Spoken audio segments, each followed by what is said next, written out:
હાલ જે વિગતો મળી રહી છે તે અનુસાર તાલાલાના ધારાસભ્ય ભગવાન બારડને સસ્પેન્ડ કરવામાં આવ્યા છે। જે પ્રાથમિક વિગતો મળી રહી છે તે અનુસાર આપને જણાવી દઈએ કે તાલાલાના ધારાસભ્ય છે ભગવાન બારડ જેમને સસ્પેન્ડ કરવામાં આવ્યા છે।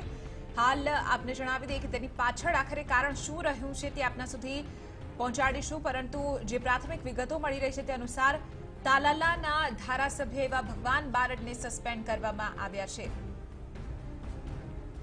માઇનિંગના કેસમાં અહીં કોર્ટે સજા ફટકારી છે। આપને જણાવી દઈએ કે તાલાલાના ધારાસભ્ય ભગવાન બારડને માઇનિંગના કેસમાં અહીં સસ્પેન્ડ કર્યા છે। હાલ જે વિગતો મળી રહી છે તે અનુસાર ભગવાન બારડને કરાયેલી સજાના પગલે તેમને સસ્પેન્ડ કરવામાં આવ્યા છે।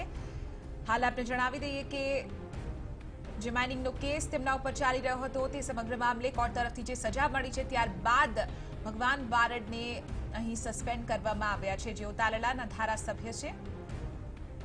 આજ મુદ્દે વધુ જાણકારી મેળવીશું ટીવી 9ના સંવાદદાતા નિર્મલ દવે પાસેથી। નિર્મલ, ભગવાન બારડને સસ્પેન્ડ કરવાની કાર્યવાહી હાથ ધરવામાં આવી છે, આખરે શું વિગતો આ સમગ્ર મામલે? ચિત્રા, જે રીતે 1 વર્ષ અને 9 મહિનાની સજા થઈ છે ત્યારે લોકસભાની ચૂંટણી પહેલા કોંગ્રેસને ત્રીજો સૌથી મોટો ઝટકો લાગ્યો છે। ચૂંટણી પંચ અને સ્થાનિક કલેક્ટરને પણ આ અંગેની જાણ કરાઈ છે અને તાલાલાના ધારાસભ્ય જે છે તેમને સસ્પેન્ડ કરવામાં આવ્યા છે। સૌથી મોટો ઝટકો કોંગ્રેસને કહી શકાય, કેમ કે લોકસભાની ચૂંટણી આવી રહી છે, ગણતરીના દિવસો બાકી છે કે આચારસંહિતા જાહેર થવાની છે અને તેવા સંજોગોમાં જ આ પ્રશ્નો કોંગ્રેસને ઝટકો વાગે, કોંગ્રેસને ફટકો પડે તે અત્યંત મહત્વના સમાચાર કહી શકાય। આ અંગે ચૂંટણી પંચ અને સ્થાનિક કલેક્ટરને પણ જાણ કરી દેવામાં આવી છે। વિધાનસભાના અધ્યક્ષના કહ્યા અનુસાર તેમને સસ્પેન્ડ કરવામાં આવ્યા છે અને તલાલાની બેઠક ખાલી પડી છે, એટલે આગામી સમયમાં આ બેઠક પર ફરીથી એક વખત પેટા ચૂંટણી યોજાય તે પણ શક્યતા સેવાઈ રહી છે। બિલકુલ, આભાર નિર્મલ, સમગ્ર મામલે જાણકારી આપવા બદલ।